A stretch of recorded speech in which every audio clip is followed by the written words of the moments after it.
What's going on, everybody? I hope you all have been well. I'm back, I'm married, and I'm ready to talk about some more Warhammer 40k news. There was a Warhammer reveal this week, and to be honest, every week with a reveal is going to be packed with news. There's a ton of new models, there's a apparently new iteration of the Horus Heresy coming out, and one of our favorite Space Marines is getting a promotion again.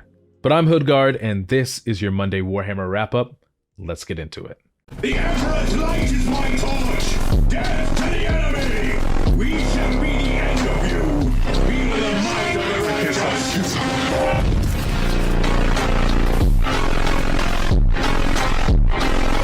For the Emperor! Alright, my friends, there is a ton to cover today, so let's get started. Opening up this week, we're actually getting a brand new Warhammer video game. This is called Warhammer Survivors, and it's made by the same people who made the popular roguelike Vampire Survivors. You'll get to play as either Malum Kaido, a Cadian shock trooper, or another Space Marine intercessor, defeating waves and waves of Tyranids. Vampire Survivors is such a great addition to that genre, so I'm really excited to see how they fit Warhammer 40,000 into that.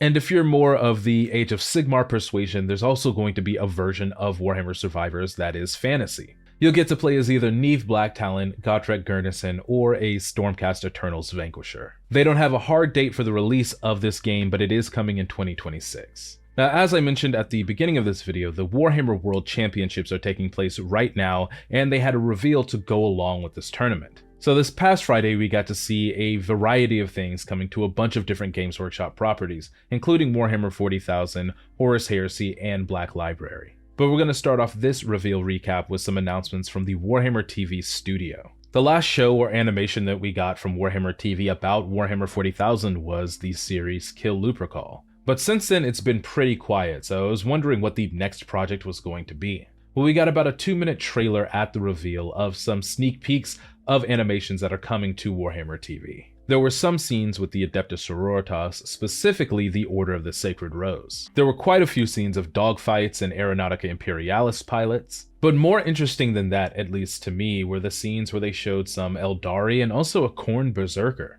Most of the animations that we've got from Warhammer TV that have Space Marines are them fighting Xenos rather than something like Chaos. And though we have seen things like Drukhari and Iron Within, we haven't seen the Eldari. So I'm hoping that this means that we get brand new characters, brand new settings, and brand new enemies. Don't get me wrong, I would love to see the continuation of Sakan's stories, but new stories are essential as well. Next from this reveal, we're going to focus on Horus Heresy. We learned that this new edition of the Age of Darkness is going to bring updated Cataphractii Terminators as well as Breacher squads. Cataphractii Terminators have long suffered from scale creep, and at this point they look a little ridiculous with how small they are. So they're getting updated with this new edition of Horus Heresy, primarily their size. And there are actually two different sets of Cataphractii Terminators coming with this release. One kit is going to have more classic loadouts with power mauls and Volkite chargers, while the second set is going to be a little bit more modern with combi bolters and power fists. And they've given the same upgrade treatment to the Breacher squads. They're going to have upgraded, upsized frames with new armor, new weapons, and new heads.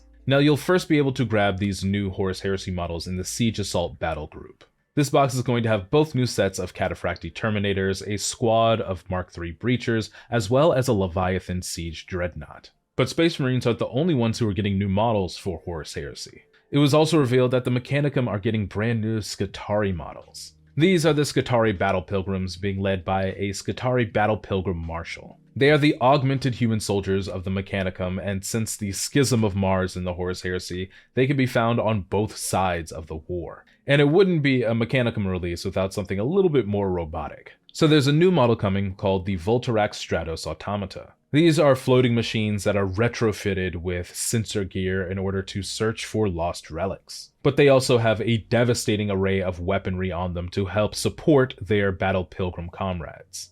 And like with the Space Marine release, all of these models will first be available in the Mechanicum Skitarii Battle Group box. It comes with a full cohort of 16 Battle Pilgrims, a Battle Pilgrim Marshal, as well as the Voltarax Stratos Automata. There wasn't a release date put with either of these boxes, but I'm guessing it'll be relatively soon, maybe even before Christmas when they're announced.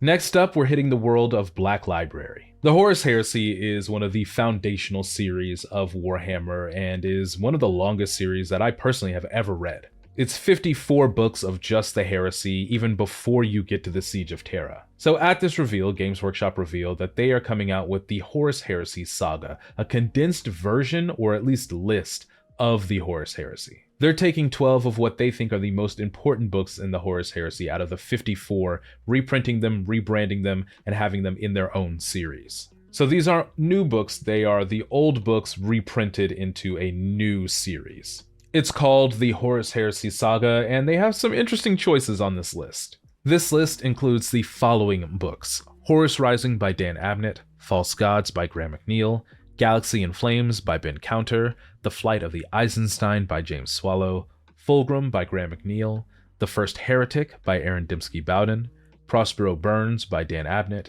No Fear by Dan Abnett, Betrayer by Aaron Dembski Bowden, Praetorian of Dorn by John French, The Master of Mankind by Aaron Dembski Bowden, and Slaves to Darkness by John French. Now I have my own thoughts on this list and what I would maybe put in here instead, and I have a TikTok video on that if you all are interested. But I do think this is both a good idea and a little bit of a money grab, because they could absolutely just put out this list and reprint the paperbacks of these books that already exist. But instead, they're going to reprint them all, put them in their own little collection that everybody has to go and buy again. Well, you don't have to buy it, but if you're a collector like myself, it's just kind of one of those things. Honestly, the thing I'm most excited about with this new saga is the new alternate cover art by Neil Roberts. He's a fantastic artist, and I'm really excited to see how he redoes some of his old covers. But that was everything concerning books from the reveal. Let's get into the Warhammer 40,000 models. Now, the first part of this Warhammer 40k reveal was actually 3 different Xenos models. The first one I was super surprised to see was actually a new character model for the Leagues of Votann, Beric Stormbrow. He's a Chthonian berserker with a particular hatred of orcs, and his model looks awesome. I wish there were more models like this where characters interacted with their preferred enemies. Not to be outdone, the Tau also are getting some new models with the Twin Lance. Since Farsight is no longer a viable hero for the Tau Empire, the Ethereals have decided to elevate 2 new heroes. They are called Sunseer and Scatterflame, and they have their own custom battle suits and are also masters of the Montcause strategy. And I feel like this is exactly what the Tau needed, some more hero models like this that weren't Shadow Sun. And the last model on this list was actually a Tyranid Prime with Lash Whip. I love the pose, and I think whips are great weapons to have on models. They make it feel really dynamic, but I am a little reticent about where the whip actually attaches to the arm. It looks like a human hand. But that's something that can easily be fixed if you don't like how that looks as well. I think very often Xenos get the short end of the stick when it comes to model reveals, so I'm glad that they had this section just for them.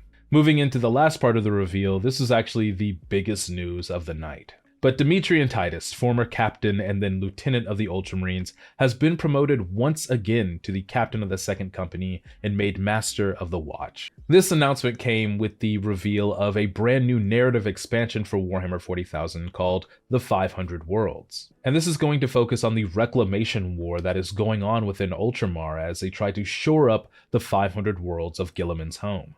So with this advancement in the story, we learn that Titus has been promoted to captain once again, and that he is supposed to go and shore up the Vespator front. But he won't be going alone, and he's taking some friends that we have actually met before. In a new set of models called the Wardens of Ultramar, we get to see 6 of Titus's companions in this war. 4 of them are special human auxiliaries. You have Gaius Silva, who controls the Ultramarine defense fleets, or Amelia Minervis, who is the legatus of the Ultramarine defense auxilia. But there are also 2 Space Marines in this set that you might recognize. First is Veteran Sergeant Matoris, who is Titus's mentor and appeared in the Amazon Secret Level Warhammer 40,000 episode. And the other you might recognize from Space Marine 2, Gadriel, who has been made an Ancient. Now, notably missing from this lineup is Chiron, the other Space Marine from Space Marine 2, and there's no word on where he might be. We also don't know what happened to Captain Akaran in order for Titus to be promoted. They kind of hinted that he might be dead, but I'm hoping they at least did something like put him in a dreadnought so that he'll still be around.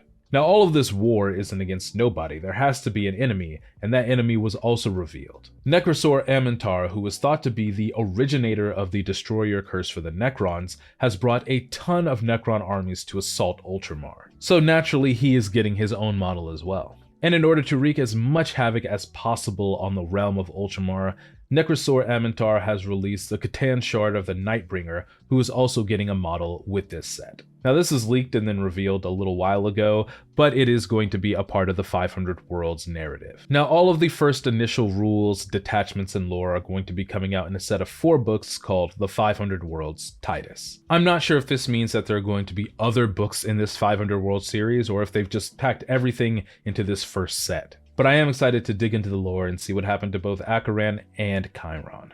I believe during the reveal they said this would come in the spring sometime of next year, so start looking out for this then. That was it for the reveals. The only thing we have left to talk about today is the Saturday pre-order. What's going up for pre-order this coming Saturday? Finally, after already being announced, we are getting the Battle Force Christmas boxes going up for sale. I've detailed what comes in each of these boxes in a past video, so we're just going to run down the list of boxes. First is the Krieg Siege Platoon, which comes with 2 big artillery emplacements and a bunch of Kriegsmen. You have the Hellforged Warband full of Chaos Space Marines and even a couple of Demon Engines. There's the Blissbound Warband for all of my Emperor's Children folks, and this even has Fulgrim himself in the box. There's the Chthonian Prospect from the Leagues of Votann being led by a Brokir Ironmaster. For my Space Marine folks, there's the Iron Halo Strike Force that has 2 dreadnoughts in it, as well as a captain and his attendant company heroes. Back on the Xeno side, we have the Farsight Cadre, which features the titular Commander Farsight.